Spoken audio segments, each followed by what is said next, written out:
After my husband's funeral, my daughter drove me to a village road and said, "This is where you get off. The house and business are mine now." I stood in the dust, clutching my bag, as she drove away without looking back. No phone. No money. And that's when I realized I wasn't alone. I was free. But she had no idea what I'd done before her father died. I'll tell you everything. First, let me thank you for watching Granny's Voice. Please subscribe and tell us where you're watching from in the comments. We might give you a shout out in our next video. Today's special shout out goes to Agnes Boma from London, UK. Thank you for being part of our family. Now, let me tell you everything. I was born Margaret Rose Thompson, became Margaret Sullivan when I married Thomas in 1979, and stayed that person until 5 weeks ago, the day after we put him in the ground. I'm 71 years old with gentle hands that still know how to knead fresh pasta dough like my daughter Sarah used to love watching me make every Sunday afternoon, and how to braid friendship bracelets the way my son Michael asked me to teach him when he was 7.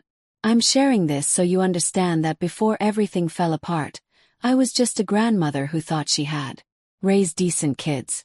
Thomas fought liver disease for 18 months.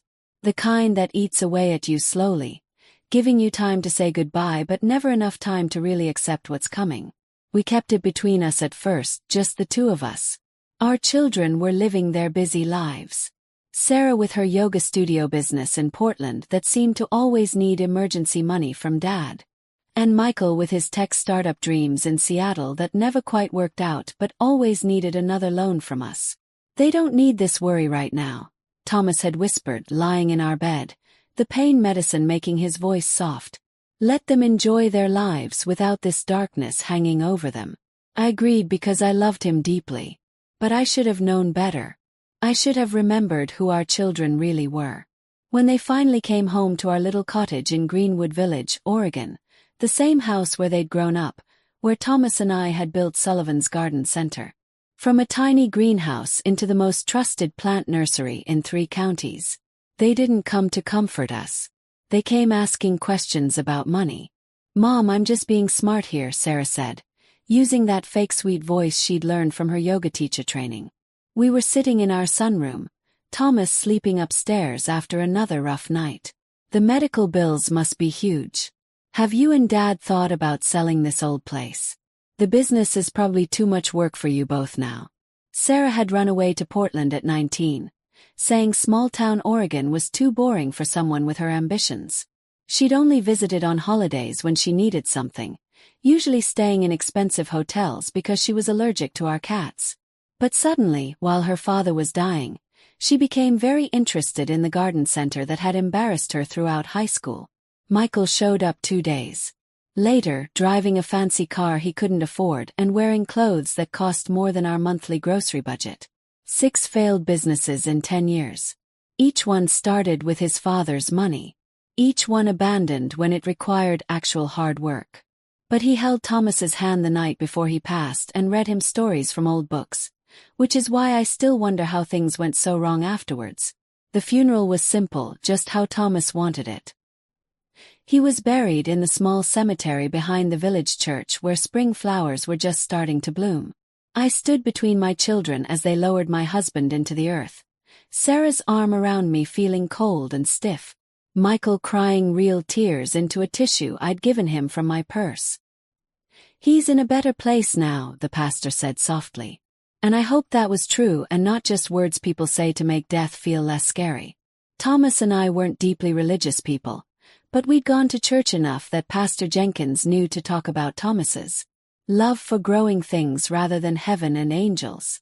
What I remember most about that day was how quiet everything felt afterwards. The house seemed too big with all the people dropping off food and speaking in whispers about Thomas's kindness, his generous spirit, how he'd helped the Martinez family when their roof leaked or given free plants to the school for their garden project. Nobody mentioned how he'd grown our business from nothing while raising 2 children who seemed to have forgotten everything he taught them about working hard and helping others. I fixed up the guest rooms that evening. I told Sarah and Michael as the last visitors went home. "I thought tomorrow we could look through some of your father's things together, maybe share some memories." "Actually, Mom," Sarah said, setting down her wine glass in a way that reminded me of her father when he was thinking hard. Michael and I have been talking, and we think it's better if we take care of business quickly. We both have to get back to our lives. Take care of business. The house stuff, Michael explained, not looking at me directly. The garden center. Sarah and I need to figure out what happens next. I'd expected sadness from my children, maybe some stories about their dad. Instead, I got a business meeting. Sarah opened her laptop on the kitchen table where we'd celebrated their birthdays, their school achievements, their college graduations. Dad talked to me about this last month, she said, still not meeting my eyes. He was worried about you running everything alone. The business needs new equipment, fresh ideas. This house is too big for one person. You're my age, I repeated, the words feeling bitter in my mouth. I've helped run this garden center with your father for 42 years. And you've done amazingly well, Michael said in the same voice he used when trying to convince investors to fund his failing companies. But now it's time to think about your future, Mom. A senior living place would give you friends, activities, people your own age. I have friends here. I have activities. My voice sounded strange, even to me. This is my home. It's our family home, Sarah corrected gently. And Dad left the business to Michael and me in his will. He wanted us to take care of you, but he knew the garden center needed younger people to run it. I stared at my daughter, this stranger in expensive yoga clothes, who thought she knew anything about soil and seasons and the plants that had fed our family. Show me this will. She slid some papers across the table. Not from our long-time family lawyer's office, but something printed on Sarah's business letterhead. Thomas's signature looked wrong somehow, too neat and perfect. For a man whose hands had shaken from medicine for months. You made him sign this while he was sick and confused. The anger that filled me then was like a mother bear protecting her cubs. I'd felt it once before when I caught teenagers trying to steal plants from our greenhouse late at night. He was thinking clearly, Sarah insisted firmly. He wanted us to have a new beginning with a business. There's a shopping mall company interested in buying our land. Shopping mall, Michael explained, his eyes lighting up with greed. They'll pay $4.5 million. Mom, we can all start fresh somewhere new. Fresh. As if the life Thomas and I had built together was something old and spoiled. As if Sullivan's Garden Center, our commitment to helping people grow beautiful gardens, our tradition of donating plants to every new family in town was worthless compared to a concrete parking lot for chain stores from the city. Your father would never sell this land to mall builders, I said, my voice stronger than I felt inside. And I never agreed to any of this. You don't have to agree, Sarah explained with fake patience. The business was in Dad's name only. The house too. Oregon law says it all goes to us as his children. I understood then that they had planned this whole thing, not just after Thomas got sick, but maybe even before. How long had my daughter been waiting for her father to die so she could turn our life's work into a shopping mall? How many times had Michael called pretending to check on Thomas's health when he was really making sure their plan would work? I need time to think, I said, standing up slowly. I'm going to bed. We'll talk about this tomorrow. But there would be no talking. While I lay awake in the bed I'd shared with Thomas for 43 years, staring at the ceiling and listening to the old house settle around me, my children were making their final plans. Morning came with a smell of expensive coffee, the kind Sarah had brought from Portland because she said our regular coffee gave her headaches. I got dressed carefully, my joints stiff with sadness and age, and the cold knowledge of what my children had become. When I came downstairs, they were waiting with a small suitcase I'd never seen before. We packed some things you'll need, Michael said cheerfully. Sarah and I thought we'd drive you to look at Sunset Manor today.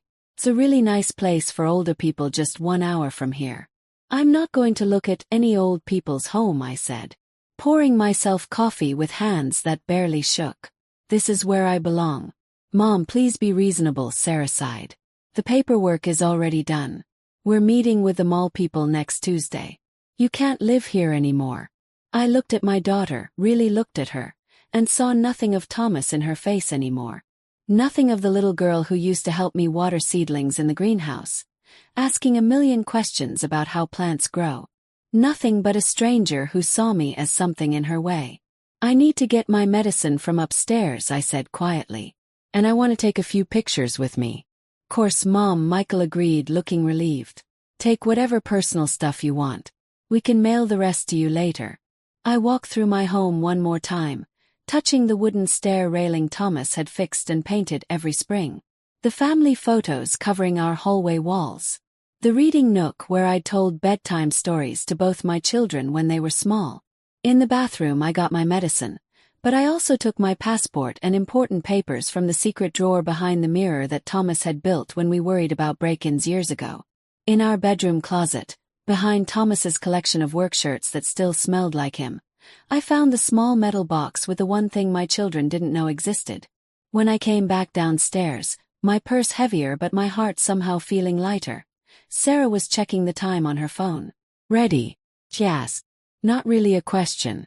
I nodded, letting Michael take my arm like I was already the week-old woman they wanted me to be. We got into Sarah's expensive car, all leather seats and fancy buttons that felt cold against my skin. I watched my home disappear through the back window, memorizing the sight of our greenhouse sparkling in the morning sun, the sign Thomas had painted by hand that said, Sullivan's Garden Center. Growing dreams since 1981.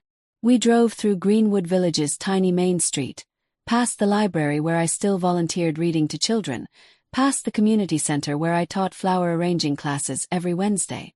But instead of turning toward the highway where senior living places were built, Sarah turned onto Maple Grove Road, a country lane that wound through farmland before reaching the interstate. 15 minutes later, she pulled over next to a field full of grazing cows. The engine kept running as she turned to look at me. This is where you get off, Mom, she said, her voice scarily calm. The house and business are mine now. What? Michael at least looked confused and worried. Sarah, what are you doing? What we agreed on, she snapped back at him. Mom will just cause problems, try to stop the sale, make us look bad to the mall company. This is easier. She has her medicine, some clothes. There's a gas station about 3 miles up the road. She can call one of her gardening friends from there. She reached across me to open my door. Get out, Mom. I looked at my daughter, searching for any trace of the child I'd raised, and found nothing but coldness. Then I turned to my son, whose mouth was opening and closing but no words were coming out. Michael, I said softly, but I already knew. He would do whatever Sarah told him to do. He always had. I'm sorry, Mom, he whispered finally. We really need this money. My business ideas haven't worked out and I owe people. I nodded once, picked up my purse and the little suitcase they'd packed, and stepped out onto the gravel road. The spring air was cool and smelled like new grass and cow pastures. I stood there holding my bag as Sarah drove away fast, dust flying behind her car. Michael's worried face looked back at me through the rear window until they went over a hill and disappeared completely. No phone, no money, or so they thought. Just an old woman with what they didn't know I still owned. And that's when I realized I wasn't alone. I was free. Free from pretending these people deserved my love just because I'd given birth to them. Free from the heavy feeling of being disappointed by children who saw me as nothing but an obstacle to their greed. I started walking not toward the gas station Sarah had mentioned, but toward a future they couldn't imagine. In my purse was my passport, my medicine, and a deed.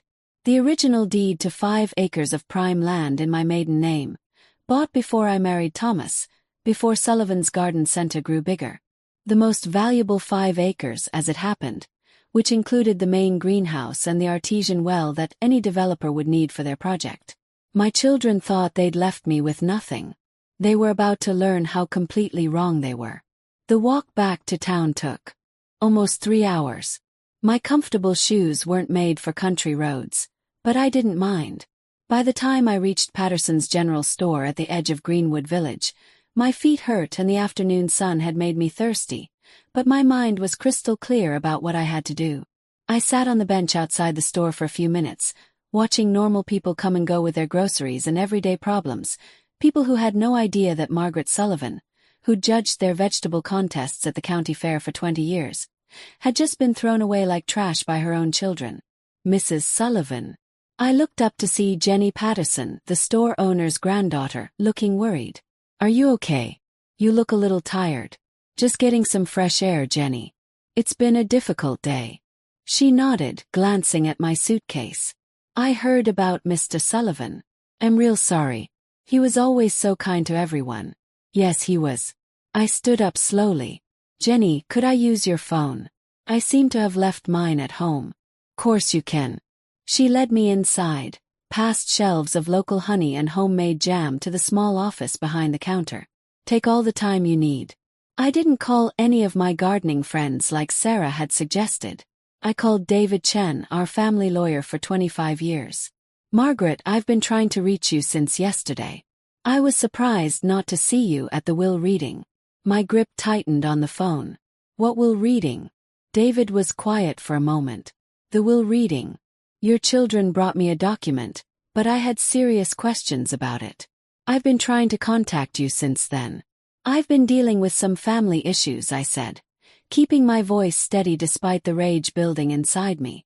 David, I need your help and I need you to keep this private. You have both. Can you meet me at your office in 1 hour? I'll be there. I bought a cheap phone that you pay for ahead of time, using cash I always kept hidden in a pocket of my purse for emergencies. Thomas had always insisted we both carry emergency money after our car broke down on a trip years ago. I also bought a sandwich I was too angry to eat and a bottle of water. Jenny wouldn't let me pay for anything. On the house, Margaret. You've done so much for this community over the years. If you need anything else, you just ask. Her kindness almost made me cry. Almost. But I hadn't cried when they put Thomas in the ground, and I wouldn't cry now. David's law office was in a beautiful old Victorian house on Main Street that had been converted to offices. When his secretary saw me, her face filled with concern. Mrs. Sullivan, Mr. Chen has been worried sick about you. Is everything all right? I'm fine, Patricia. Thank you for asking. David met me at his office door. His kind face creased with worry. He'd been a friend of Thomas's since college, had handled all our legal work for decades, knew every detail of our business and our lives. Margaret, he said, guiding me to the comfortable chair across from his desk, not behind it. Tell me what's been happening. So I did. The conversation after the funeral, the suspicious will, the drive to the country road, and the abandonment. With each detail I shared, David's expression grew more serious and angry. The document they showed you, he said when I finished, was definitely not the will Thomas and I prepared 6 months ago. What they presented to me was a complete fake. Thought it might be. I opened my purse and took out the metal box. From inside it, I pulled out the deed to my 5 acres. They don't know about this land. David examined the deed, nodding slowly. Very smart. You and Thomas always planned ahead. This property includes the main water source and the original greenhouse. Essential for any development project. David set the deed carefully on his desk. What do you want to do, Margaret? I met his eyes directly. I want my home back. I want the business my husband built. And I want my children to understand exactly what they've tried to do to me. David didn't look shocked at the hardness in my voice. He just nodded thoughtfully. Let's start with getting you a safe place to stay tonight. My neighbor Mrs. Kim runs a bed and breakfast. Tomorrow we'll begin the legal process. No, I shook my head firmly. I need to move faster than that. The mall company is supposed to meet with them next Tuesday. That's only 5 days away. Understanding flickered in David's eyes. You're not just planning to go through the courts slowly. Legal courts are for people who have months to wait. David, I have a better plan. That night, in the cozy guest room at Kim's bed and breakfast, decorated with quilts and smelling like lavender, I made my first phone call. Not to my children. They could wonder where I was, whether I'd made it safely to town or collapsed beside the cow pasture. My call was to Patricia Goldman, the president of First Community Bank, where Sullivan's Garden Center had kept its accounts for 30 years. Mrs. Sullivan, I'm so sorry about Thomas's passing. Thank you, Patricia. I'm calling because I've discovered some very troubling financial activity, and I need your help to protect what's left of our business. My second call was to Dr. Rodriguez, the county agriculture specialist who'd worked with us for years helping local farmers. "Margaret, I saw you at the funeral but didn't get a chance to talk. How are you holding up?" "I'm managing, Carlos, but I think there's something you should know about a development project that could damage the county's best farmland." My third call was to Rebecca Martinez, editor of the Greenwood Village Weekly, and my friend since our kids played together in elementary school. "Maggie, I've been thinking about you since the service. Are you doing okay?" "I'm surviving, Becca, but I think there's a story you might find interesting about developers, fake legal documents, and what happens when children abandon their responsibilities." By 11 o'clock I had made 8 calls, each one a thread in the web I was creating. Outside my window, the quiet streets of Greenwood Village were peaceful under the streetlights, unaware that Margaret Sullivan, who'd always been the peacekeeper, was preparing for battle. In the morning, I met David at his office with a notebook full of plans. "I need you to freeze all business accounts," I told him. "And I need you to file an emergency court order stopping any sale of the property based on that fake will." David reviewed my notes, his eyebrows rising higher with each page. "This is very thorough. You know every contract, every supplier, every detail of the garden center operation. I spent 42 years building this business with Thomas. I know where every penny goes and every plant comes from." I leaned forward in my chair. "And I'm going to use all of that knowledge." "Your children won't give up quietly," David warned. "I'm hoping they won't." By noon, all the pieces were moving. David had filed the emergency court order. Patricia had frozen the business accounts pending investigation of suspicious activity. Carlos had contacted the Environmental Protection Office about wetlands on the proposed mall site, wetlands that happened to be on my 5 acres of land. I sat in David's office, watching the clock move toward 1 o'clock, when my children would discover that their perfectly planned scheme had hit its first major obstacle. My new phone rang right on schedule. The number they shouldn't have had, but David had made sure they received it. I let it ring 5 times before answering, my voice perfectly calm. "This is Margaret, Mom." Sarah's voice was sharp with barely controlled panic. "What have you done?" "I've simply protected what belongs to me." "Where are you?" Michael's voice cut in. They had me on speakerphone. "We've been worried sick about you." The lie sat between us like a poisonous snake. They hadn't called the police to report a missing elderly woman. Hadn't contacted friends to ask if I was safe. They'd been too busy trying to finalize their betrayal to worry about whether I'd survived their abandonment. "Worried that I might interfere with your mall deal?" I asked, my voice steady and clear. "That's not fair, Mom," Sarah whined. "We made a mistake. We can work this out." "You made a choice," I corrected her. "Now I'm making mine. Listen carefully. I'm offering you one chance to walk away with your dignity. Admit the will was fake. Sign the business and house back to me legally. In return, I won't press criminal charges for fraud and elder abuse." Sarah laughed, a harsh sound. "You're bluffing. You have nothing. The will is perfectly legal." "The will is a complete forgery," David interrupted, leaning toward the speakerphone. "As the attorney who prepared Thomas Sullivan's real will, I can testify that what you presented was fake." Silence stretched across the phone line like a held breath. "You have until tomorrow morning," I said calmly. "After that, I contact the district attorney and the story goes to the newspapers." I hung up before they could respond. David leaned back in his chair, almost smiling. "You realize they'll probably refuse your offer." "I'm counting on it." I stood and gathered my purse. Now I need to visit the bank in person. The next 24 hours passed in a whirlwind of meetings, phone calls, and quiet conversations in offices throughout Greenwood Village. People who had known me for decades, known Thomas and me together, stepped forward with support and information. Not because they felt sorry for me, but because they were angry about what my children had tried to do, and perhaps because they enjoyed seeing the Sullivan kids, who had always acted too good for small-town life, get what they deserved. By evening, I'd moved into a small apartment above Chen's Chinese restaurant. The owner, David's cousin, had offered it to me for as long as I needed it. "Stay as long as you want," he said, handing me the key. "Your children never appreciated what good people their parents were." I slept well that night, Surprisingly well, surrounded by the smells of ginger and soy sauce drifting up from the restaurant below.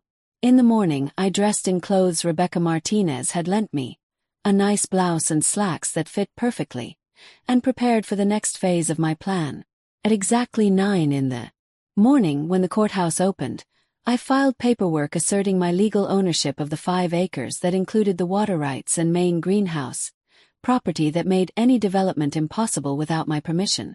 At 10, I met with the county environmental board about the conservation restrictions Thomas and I had quietly established years ago, restrictions that would prevent any commercial development even if Sarah somehow got control of the other land. At 11, I sat with Rebecca in the newspaper office, providing documentation for a front-page story titled, Local Garden Center at Heart of Inheritance Fraud. Development Plans Threaten Village Character. By noon my phone was ringing again. "The offer is off the table," I said immediately when I answered. "Mom, you're making a huge mistake."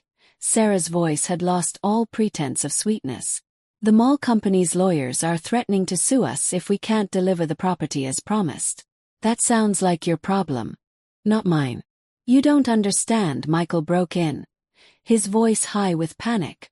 "I used the advance money from the mall deal to pay off debts. If this falls through, I could lose everything. You should have considered that before you left me on a country road like garbage." "But that was Sarah's idea," he protested. "I didn't know she was going to do that until we were already driving.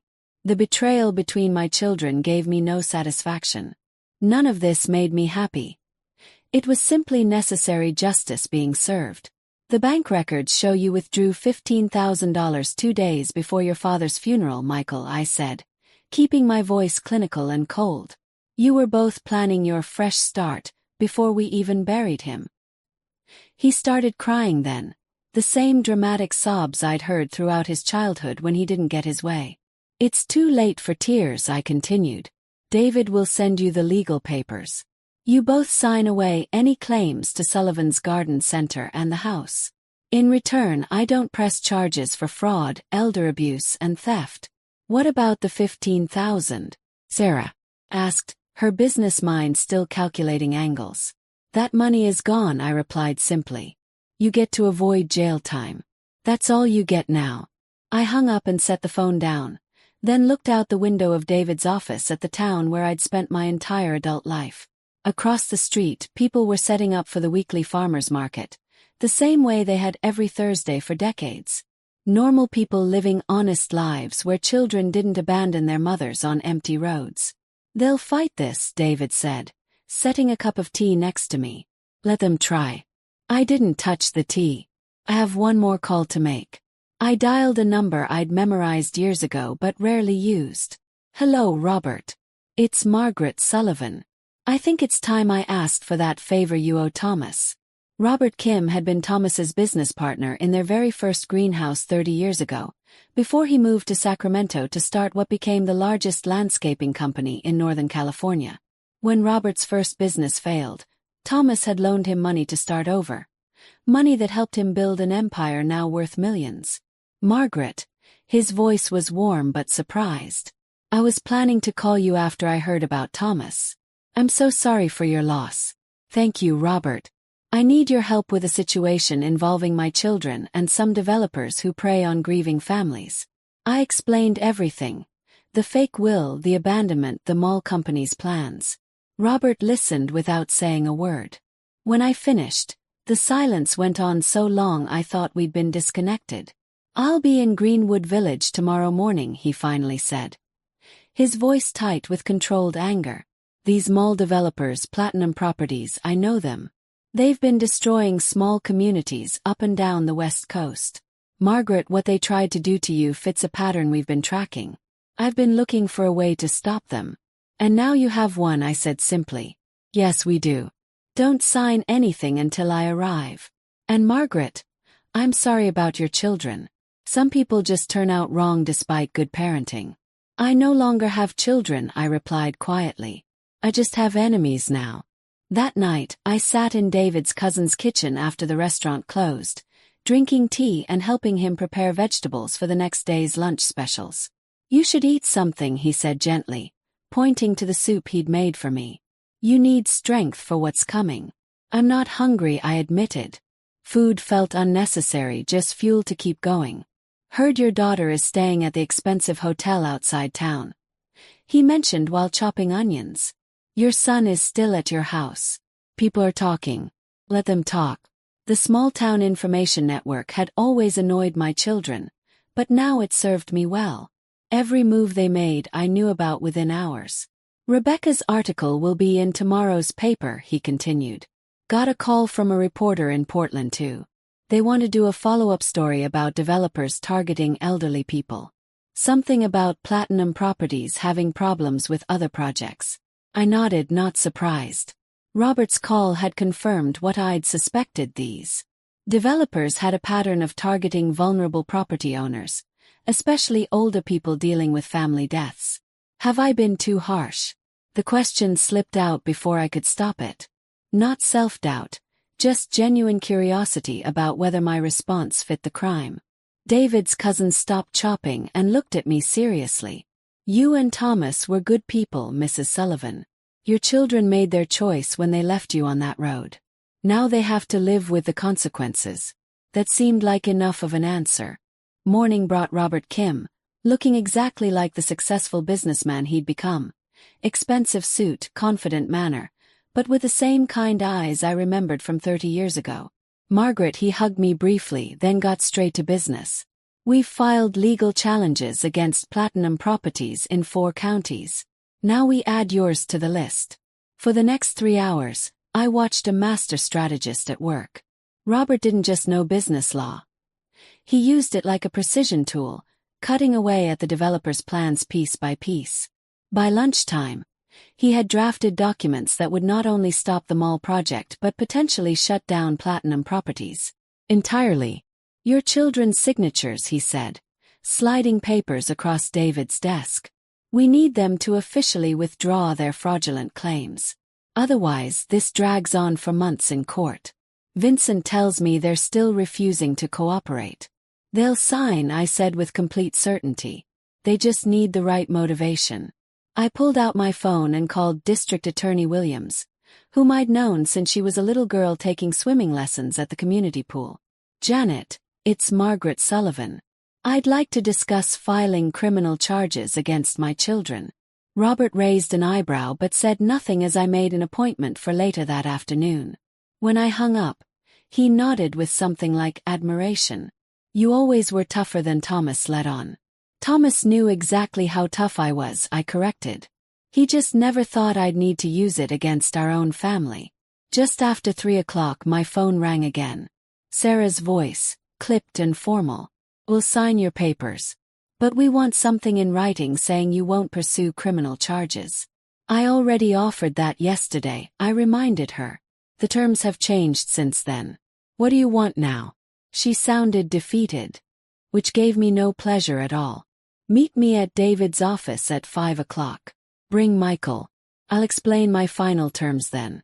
When they arrived, I was ready for them, sitting between Robert and David like a wall of legal protection. My children looked awful. Sarah's usually perfect hair was messy, her expensive clothes wrinkled. Michael's eyes were red from crying, his hands shaking slightly. Neither one could look directly at me. Sit down, I said, pointing to the chairs across from us. This won't take long. Robert slid the documents across the table with professional efficiency. Mrs. Sullivan has agreed not to pursue criminal charges for forgery, fraud, elder abuse, and conspiracy to commit theft crimes that carry sentences of up to 10 years in prison. In exchange, you will both sign these papers admitting the will was fake and giving up all claims to Sullivan's Garden Center, the house, and any related property worth approximately $3.2 million. Sarah read through the document quickly, her face getting paler with each page. This says we lose our inheritance completely. That's correct, I said simply. But that's exactly what you tried to do to me. Only you added abandonment on a country road. But Mom, Michael started to say. Stop talking, I held up my hand. This isn't a discussion. Sign, or I walk across the street to the district attorney's office and file charges. Janet Williams is waiting for my decision. At the mention of the DA, Both my children's faces went white. They both remembered Janet from high school, another small-town kid they'd looked down on who had grown up to become more successful than either of them. "You'd really do it? Send us to prison?" There was genuine shock in Sarah's voice, as if the mother who had kissed their scraped knees and made their favorite birthday cakes couldn't possibly be this cold and unforgiving. "The mother who would have forgiven you anything died on Maple Grove Road," I replied evenly. "You left her there to figure out how to survive." Sarah looked away first, then reached for the pen David offered. Her signature was shaky but legal. Michael took much longer, tears falling onto the paper as he signed his name. "What happens now?" he asked in a voice barely above a whisper.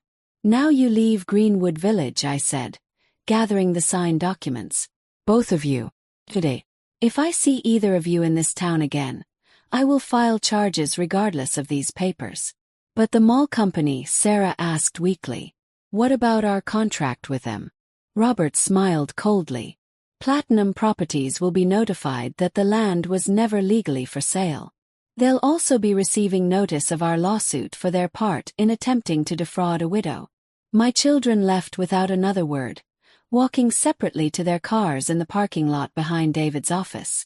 I watched through the window as Sarah got into her fancy car and Michael climbed into his expensive rental. Neither looked back at the building where they'd just signed away their future. Neither looked at each other. "It's done," David said quietly, placing the documents in his safe. But it wasn't done. Not completely. The legal battle was won, but my personal war had one final act. "I need a ride home," I told Robert. "Course," he said. "Where to?" Sullivan's Garden Center looked exactly the same as it had a week ago. Same greenhouse gleaming in the afternoon sun, same hand-painted sign Thomas had made, same gravel parking area where customers had pulled up for decades. Only Michael's rental car sitting near the main building showed that anything had changed. "Want me to come in with you?" Robert asked as he parked beside the car. "Well, this last part one need to do by myself." The greenhouse was unlocked, and I could hear movement among the plant tables. "Michael," I called out, my voice echoing in the humid green space that had been the heart of our family business. He appeared from behind a display of spring flowers, his face streaked with tears and dirt. "Looking for something?" asked coldly. He didn't seem surprised to see me. Didn't try to explain himself. "I thought there might be something here, some cash Dad kept hidden." "Your father never hid money in the greenhouse. Everything he had, he shared openly with his family. Something you never learned to appreciate." Now Michael did look at me, his face a mixture of desperation and shame. "You've ruined everything, Mom. The mall deal is completely dead. Sarah's creditors are already calling her. Tech investors are demanding their money back. Actions have consequences," I said simply. "Is that what this is? Some kind of lesson?" He laughed bitterly. "Always the teacher, aren't you?" "Not a lesson," I corrected. "Justice." I walked over to the old workbench where Thomas used to pot seedlings and pulled out a weathered wooden box from underneath. From inside, I took out a sealed envelope with Michael's name on it in Thomas's careful handwriting. "Your father wrote this for you the week before he died. I was going to give it to you after the funeral, before I understood what you really were."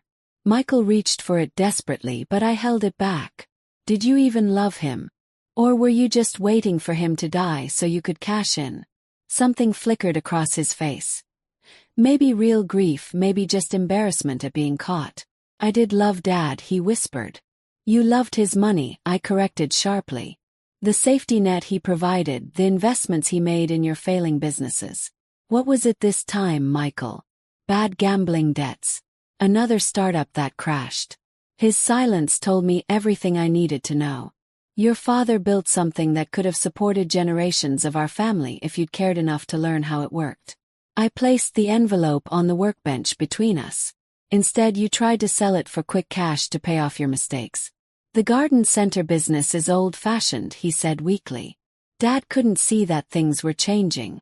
People want convenience, not dirt under their fingernails. So you decided to turn his life's work into a parking lot," I finished, while destroying everything he valued, everything this community needed. You could have had a secure future, learned the business, carried on his legacy. No pressure except the pressure of honest work. Michael shook his head like I was the unreasonable one. Even now, he couldn't understand what he'd thrown away. "Take your father's letter and go," I said firmly. "Read it or burn it, but either way, this is the last time you'll set foot in this greenhouse." He grabbed the envelope and pushed past me without another word. I listened to his footsteps on the gravel outside, the slam of his car door, the engine starting up and driving away. Only when the sound had completely faded did I allow myself to sit down on Thomas's old workstool, surrounded by the plants he'd loved and the dreams we'd shared. I didn't cry. I hadn't cried since that moment on Maple Grove Road when I realized my children had become strangers to me. Instead, I began watering the seedlings, following the routine Thomas and I had shared for decades. As evening fell, I made my way to the house and sat on the front porch in the rocking chair where Thomas used to rest after long days in the greenhouse. Above me, stars appeared in the clear spring sky. Around me, the garden center stretched peacefully into the darkness, the plants and trees we'd nurtured together now mature and thriving. My phone buzzed with a text message. David letting me know the legal paperwork was filed and everything was secure. "I'm home," I texted back. "And I'm staying." 3 months later, I sat in the same rocking chair, watching the summer sunset paint the sky orange and pink above a garden center busier than it had been in years. The harvest from our vegetable plots would be excellent this season, perhaps the best we'd ever had. I wouldn't be handling it alone. The new assistant manager I'd hired, Carlos's daughter Maria, had already proven herself more capable than my own children had ever been. My phone chimed with a text from Rebecca. "Front page again. Thought you'd want to see this." The attached photo showed the Portland Tribune's business section.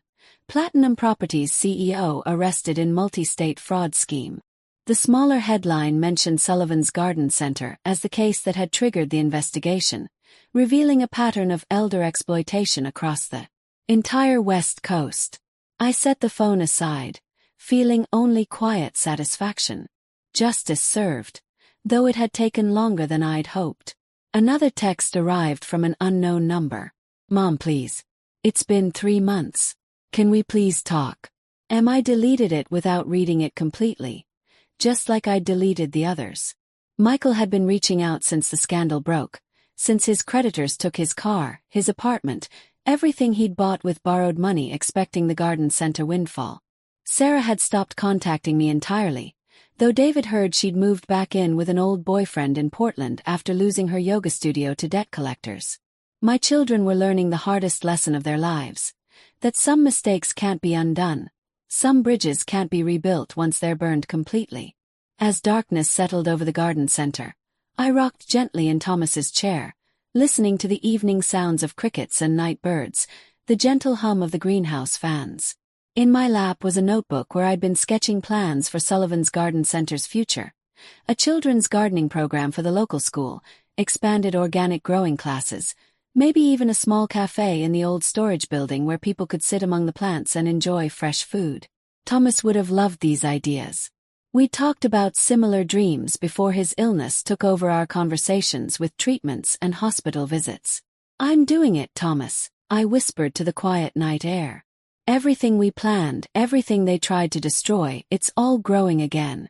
Tomorrow I would meet with the county extension office about starting the scholarship program, the Thomas Sullivan Memorial Fund for young people studying sustainable agriculture, funded by the profits my children had tried to steal. Next week, I would host the first community garden workshop, teaching families how to grow their own vegetables and flowers. And in the peaceful evenings, I would sit here in Thomas's chair, watching over the garden center we had built together. The legacy that would continue and grow without our children. Not alone after all. It was free. Free to nurture what mattered. Free to help others learn and grow. Free to honor my husband's memory in the way he would have wanted. That's my story. Some of you might think I was too harsh, too unforgiving.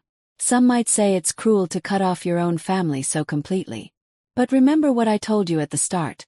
Betrayal from people you've loved and trusted changes you in ways you can't undo. It burns away illusions and leaves something clearer and stronger in their place. My children made their choice on Maple Grove Road when they left me like discarded trash. I made my choice every day afterwards. Don't forget to subscribe to Granny's Voice and tell me in the comments where you're watching from. Maybe share what you would have done in my place.